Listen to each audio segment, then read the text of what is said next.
Sunny morning. Minha and her younger brother Azlan were ready for a walk. Minha put on her favorite yellow shoes, while Azlan grabbed his magnifying glass. "Let's see what wonders we can find today." Azlan cheered. Minha smiled, her heart full of warmth. She loved how her brother found joy in everything, and she hoped they could share some of that joy with others. As they walked down the sidewalk, they saw their neighbor, Mr. Eldon. He was an old man who lived in a small house with a white fence. Today, Mr. Eldon looked very tired. He was struggling to carry 2 large, heavy bags of groceries. One bag was slipping from his hand, and he had to stop every few steps to catch his breath. Aslan's eyes went wide with curiosity. Minha didn't hesitate for a second. She ran over to Mr. Eldon with a kind smile. "Please, let us help you, Mr. Eldon," she said softly. She reached out and took the heaviest bag from his tired arms. Mr. Eldon's face transformed from a tired frown into a look of pure relief. "Oh, thank you, dear," he whispered. These bags felt like they were filled with stones today. Azlan hurried over to help too. "I can carry the other one," he chirped, eager to be useful. Together, the siblings walked slowly alongside Mr. Eldon. They talked about the colorful flowers in the gardens they passed. Minha noticed how Mr. Eldon's steps became lighter when he had company. Helping wasn't just about carrying bags. It was about making someone feel less alone. When they reached Mr. Eldon's front porch, he sat down in his rocking chair. Azlan carefully placed the bag by the door. "You two are very special children," Mr. Eldon said, his eyes twinkling. He reached into his pocket and offered them each a small peppermint.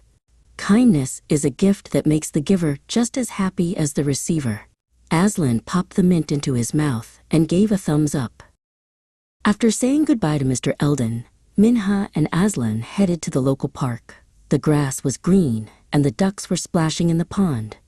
Azlan was busy looking for interesting bugs near a park bench when he spotted something tucked in the clover. It wasn't a bug or a stone. It was a bright blue leather wallet. "Look, Minha, a treasure," he called out. Minha knelt beside him and looked at the wallet. Inside, there was a lot of money and a card with a name on it. Azlan looked at the money and then at Minha. "We could buy that giant kite we saw at the store," he whispered, his curiosity piqued. But Minha shook her head gently. "Someone is probably very sad because they lost this, Azlan. Being honest is the right thing to do." They looked around the park and saw a woman, Ms. Alara, pacing back and forth near the fountain. She was looking at the ground, her face pale and her hands trembling. She looked like she was about to cry. She checked under every bush and searched her pockets over and over again. Minha knew right away that the wallet belonged to her. Minha walked up to the lady and held out the blue wallet. "Excuse me, ma'am? Is this yours?" Ms. Alara gasped and clutched her chest. "Oh my goodness, yes. I thought it was gone forever. It has my rent money inside." She took the wallet and hugged it to her heart. She looked at Minha with tears of joy in her eyes. "Thank you for being so honest, little one."